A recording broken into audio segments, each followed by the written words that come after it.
بسم اللہ الرحمن الرحیم۔ تو ایک حدیث ہے حضرت عبداللہ ابن مسعود سے، 4 مہینے کا جب جنین ہو جاتا ہے تو اس کے بعد وہ روح لا کر اس میں پھونک دی جاتی ہے۔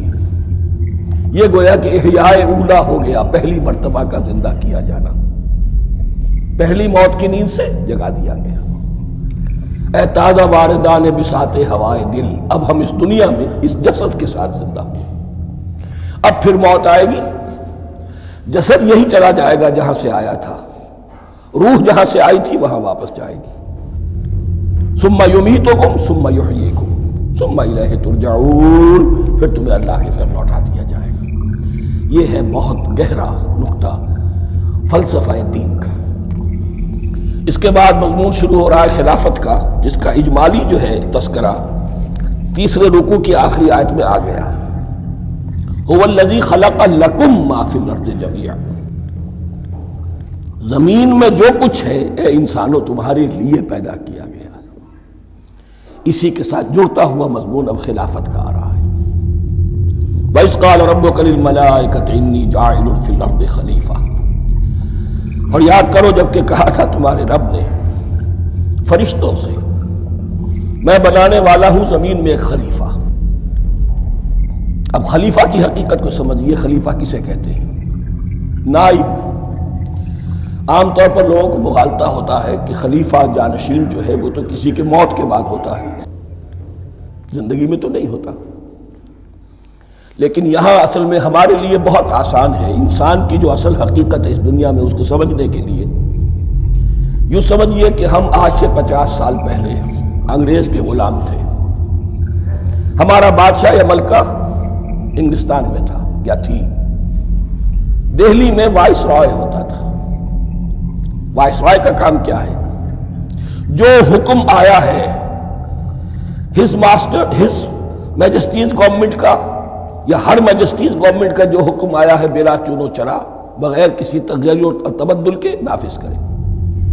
ہاں جہاں کوئی حکم وہاں سے نہیں ہے تو یہاں کے حالات میں بہترین اپنی رائے قائم کرے، غور و فکر کرے، یہاں کی مصلحتیں کیا ہے، جو چیز بھی امپائر کی مصلحت میں ہو اس کے مطابق فیصلہ کر سکتا ہے۔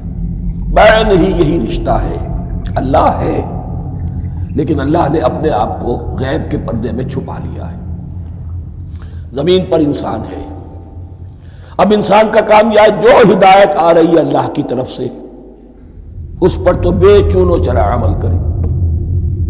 جہاں کوئی ایکسپریس ہدایت نہیں ہے، کوئی واضح ہدایت نہیں ہے، وہاں اپنے بیسٹ ججمنٹ کو ایکسرسائز کرے، اسی کا نام اجتہاد ہے۔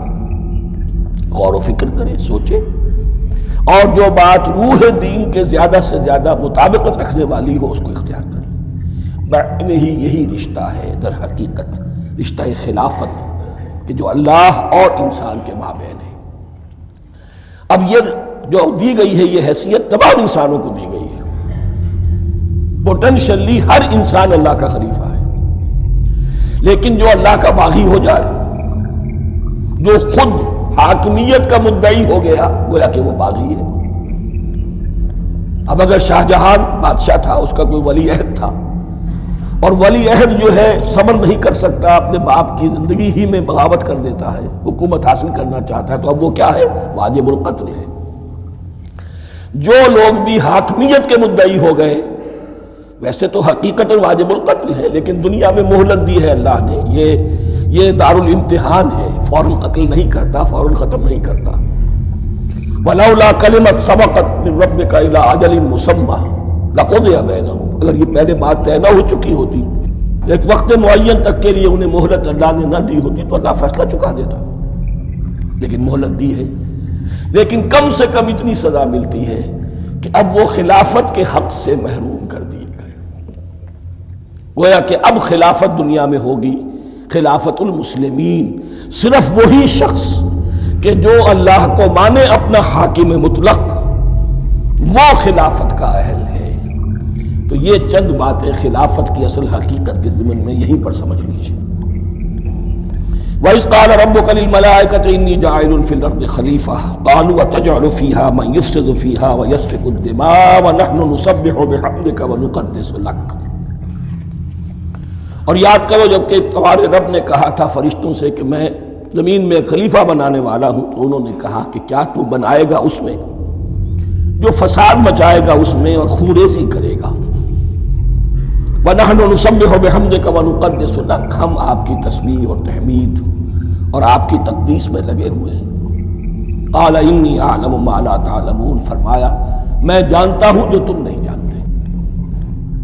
اب یہاں سوال پیدا ہوتا ہے کہ فرشتوں کو یہ گمان کیسے ہوا، یا یہ خیال کیسے ہوا؟ دو رائے ہیں اس میں۔